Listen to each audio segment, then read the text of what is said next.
From Barrenjoey Studios, the ausbiz COB is the key stuff you need to know about the day in business and finance.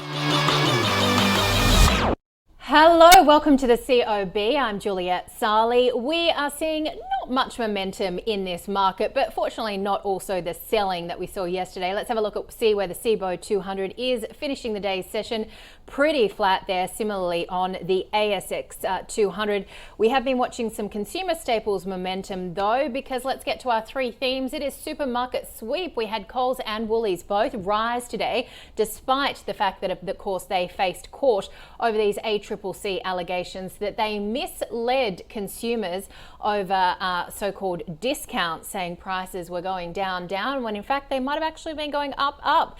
We also, of course, had the continued momentum and fallout, I should say, over CEOs behaving badly. I'm going to get into that with my next guest, Mark Gardner from MPC Markets, but more allegations coming out from over Wisetech founder Richard White overnight, and whether or not that is how you invest in this stock. We have been looking at a couple of calls, I guess, from brokers. Citi is still taking a cautious approach to Wisetech. They say despite the settlement that White reached with his alleged former lover, caution could be in order as his personal life comes under greater scrutiny. And Richard Coppelson from Bell Potter has a more optimistic and long-term view on Wisetech, saying that as a long-term shareholder since March 2020, he looks at what the company has and most importantly will continue to achieve. So at this stage, he will not be selling shares. Of course, they have been sold, though, down about 20% over the past 5 sessions. And then, of course, we're looking ahead to Tesla earnings as well. So a little bit of a test ahead of those key earnings results as they start to trickle through from the Mag 7. Let's have a quick look at some of the sectors that we focused in on today, kicking it off with the tech players. Wisetech down now another 2.5%, $106.03. Healthcare as well. Had a really interesting chat on healthcare with David Lane from Ord Minnett yesterday, and Grady had a really interesting take on CSL today, which will be featured in our newsletter, so make sure you do subscribe if you don't already. ausbiz.com.au, you can sign up there. And a quick look at some of the energy players as well. Woodside down 1%, Beach Energy up by 0.8%. Okay, so to those top corporate stories, Coles and Woolies did appear in court to face the Australian Competition and Consumer Commission's accusation that they tricked shoppers on hundreds of grocery promotions. ASIC, meanwhile, interested in revelations that founder and chief executive of Min Resources, Chris Ellison, allegedly ran a tax evasion scheme for a decade. Barrenjoey has downgraded MinRes after those allegations. And Australia's financial watchdog alleging QBE Insurance misled customers about the value of discounts offered to them. Well, Qantas actually hit a record today, but I forgot to put that in the board and I can only blame myself on that. And this is on an analyst note at Citi that raised the broker's price target to above $10. Meanwhile, Domain CEO Jason Pellegrino announcing he'll step down from the $1.96 billion property classifieds business after 6 years in the role. Let's get his thoughts now. Mark Gardner from MPC Markets, our Wednesday guest, joining me on set. Good afternoon. Good to see you as always. CEOs behaving badly. Yeah, it's not been a, I mean, what are the odds of two of one of the most beloved founders on the ASX being in trouble in 1 week, you know? So they're probably, you know, almost thanking each other that, you know, it's being, it's being shared out. Yeah. But and I think the AFR might have to grab some gossip columnists from somewhere else at Fairfax because they're hammering them pretty hard in the press. So we run risk management plans on long-term holds like Wisetech, and essentially we saw the second set of accusations come out last Thursday and sold all of our Wisetech around $128.50 for all of our clients. Didn't expect it to open at $1 within 3 days, $100 within 3 days, but I still think there's probably a little bit to come out on this. And look, any sort of uncertainty, especially like Wisetech is prone to, I think I had it on the call recently, I think it's had 4, on average, 47% drops in the last 5-6 years. So it does tend to get really overvalued, and I think it was sitting at an overvalued price anyway. So, and then it's obviously pulled back down. But I think there'll be, you know, similar to that CSL and ResMed situation last year where the healthcare stocks fell out of bed. there'll be that initial buy the dip, but I think there'll be a second leg down, and that'll probably be the buying opportunity. But Wisetech's been around for 30 years. I really can't see that, the founder is far less important at this stage of the business than what it is, say, in the first 10 years. So, so we'll be looking to buy the dip at some stage, but just until it all gets aired, you stay away. The dirty laundry gets aired, I think you just stay away for the moment. Our clients are really thankful that we managed to sell, so we can make that decision now with some rationality about it. Yeah, that's a very good call. So you sold out before everything came through, but you will buy the dip if we sort of feel like we've come to the end of this story. What about MinRes? Is that the same sort of story? MinRes, I think, is...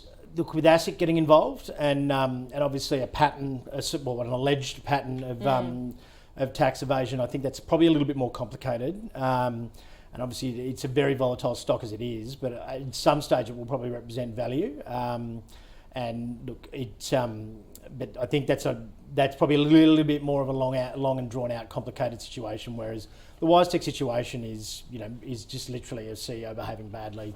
And it doesn't appear as though the board's been particularly complicit in terms of or done too much wrong.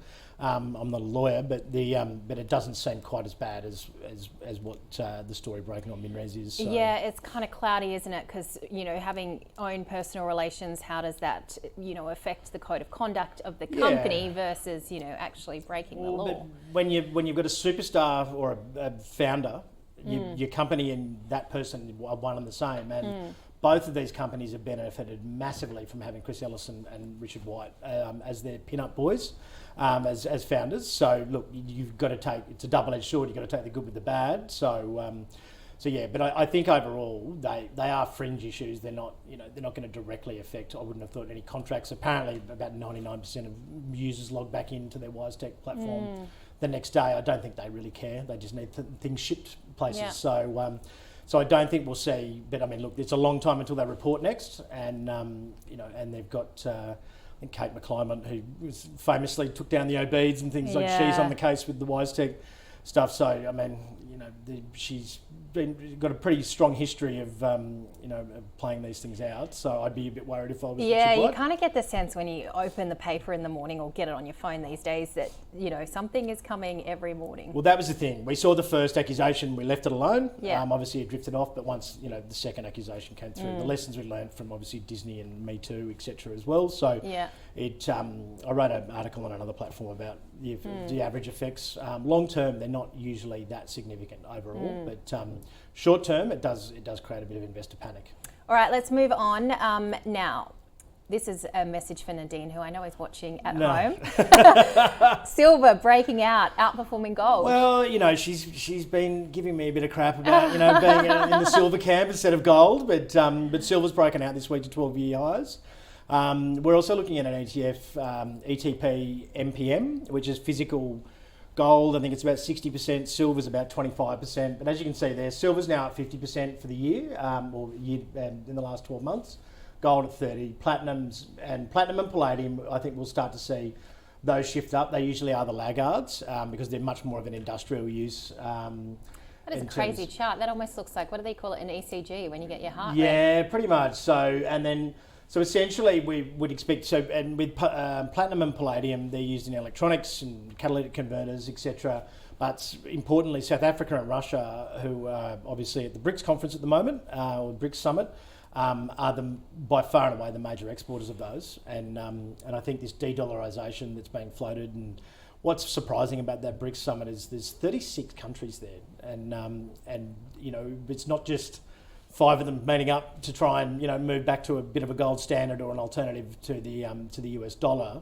It's growing in momentum, and 36 countries is a fairly significant audience to be pitching de-dollarisation, and with neither of the candidates in the US, with the election a week and a half away, proposing any remote fix to their spiralling debt problem. I don't think they're I don't think they're wrong necessarily. So, and then you will see periods in history where the sterling went, obviously 100 odd years plus ago. There was a gravitation back towards gold while there was a transition into the US dollar. So you would expect that to be the same. I think crypto is probably too young of an asset class, or it's barely even been called an asset class up until the ETFs came out. it's probably too early days for that to be a realistic alternative. But probably a couple of decades time, I think that that belief system will drift out of the precious metals probably to that digital, those digital crypto assets. Yep. Do you have a thought on the big supermarkets? I mean, rising despite the fact that they're at court today? Yeah, well, we're actually a bit of a buyer of Woolworths as it stands at the moment. I think it's been beaten down quite a lot. Look, if the government's going to run a duopoly, I don't think there can be significant consequences for. And look, and some form of price fixing goes on there. It's not a coincidence that one week, a 30-pack of Coca-Cola's on special, and then the next week it's the other supermarket, and it happens all the time. And obviously their membership rewards systems, help with the algorithms for price fixing as well, for certain things at certain times of, in certain different locations for different prices. So I don't think it's going to go very far. I think it is obviously there was public backlash and the government's got to be seen to be doing something, but I think it'll be a bit of a toothless tiger personally. And those consumer staples sector at the moment, Woolworths is quite cheap. GrainCorp and Elders I think will report extraordinarily well next month, particularly GrainCorp, which we own as well. So and it's quite a nice defensive area of the market. So if things do get rattled after the election results come out on November 4th, or we start to see some downside, I think that sector of the market usually holds up really nicely anyway. Yeah. So it's quite ticks a few boxes in terms of the portfolio at the moment. I remember when I first came back, I went into Dan Murphy's with a receipt that gave you like 3 wines for whatever, and the guy goes, look, it's always that price. Yeah, exactly. I'm in under a hood. The members' prices and all sorts. I mean, it's just. Yeah, I don't think you should be surprised. And then, I mean, what they do to the suppliers, I think, is of far more concern to the economy. So if the government was genuinely serious about taking this on, I think they'd be looking at how they deal with their suppliers rather than how they deal with consumers, because I think the duopoly keeps the prices down pretty well overall. So, but those poor, dairy farmers, etc., they're going the way of the dinosaur these days because people can't afford to. To basically to live while they're selling. It's a lot of hard work doing that sort of stuff. Absolutely. All right, Mark, thank you so much. You. Mark Gardner from MPC Markets. We talked at length there, of course, about Wisetech, which was the stock of the day on the call today. We had Andrew joined by Michael Wayne from Medallion Financials and Ben Richards from Seneca Financial.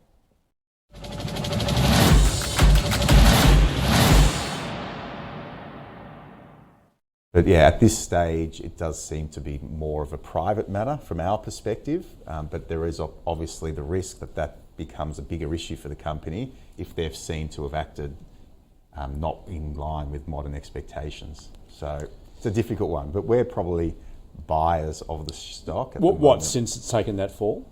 Well, we already hold it, but we would be looking to top up for a lot of our investors and from our own standpoint on that long-term narrative that eventually this will wash over, and then the business itself will continue on in a positive light at an operational level.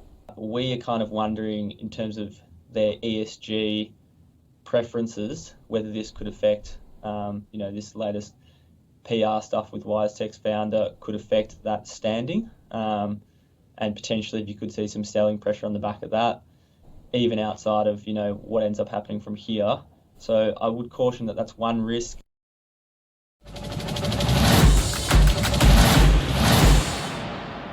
Okay, that was the stock of the day. And next week, we're going to have a boomer special on the call where the panel is going to look at stocks set to benefit from the ageing population, those people that have a lot of money. So you think of Treasury Wine Estates, you think of Qantas, Flight Centre, and also perhaps stocks that you might stay away from given this group's buying power. So would you stay away from KFC owner Collins Food or Domino's? So as always, viewer picks are welcomed, and you can get in touch with us, of course, at ausbiz.com.au. It's going to be the call, and it's going to be with Grady Wolf from Bell Direct and Howard Coleman as well. All right, let's have a look at the market leaders. Qantas hitting a record high today, a broker upgrade from Jefferies above $10. Genesis Minerals was up more than 3%.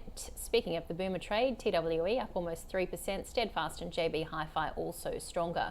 To the downside today, we saw weakness in mineral resources as we continue to watch the fallout with the ASIC clampdown, of course, on these allegations that founder Chris Ellison has been running a tax evasion scheme for a decade.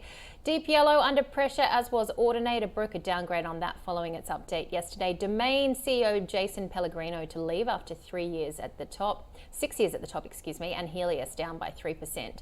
All right, let's have a quick look at the small end of town. You can see the winners on your screen there, and the laggards, if we flip the page, include Playside Studios and 29 Metals Limited. We did speak to them earlier on the close. Andrew spoke to the CEO. Zinc had a pretty good quarter. Copper, though, was lower. You can find that on our website. It's just been published.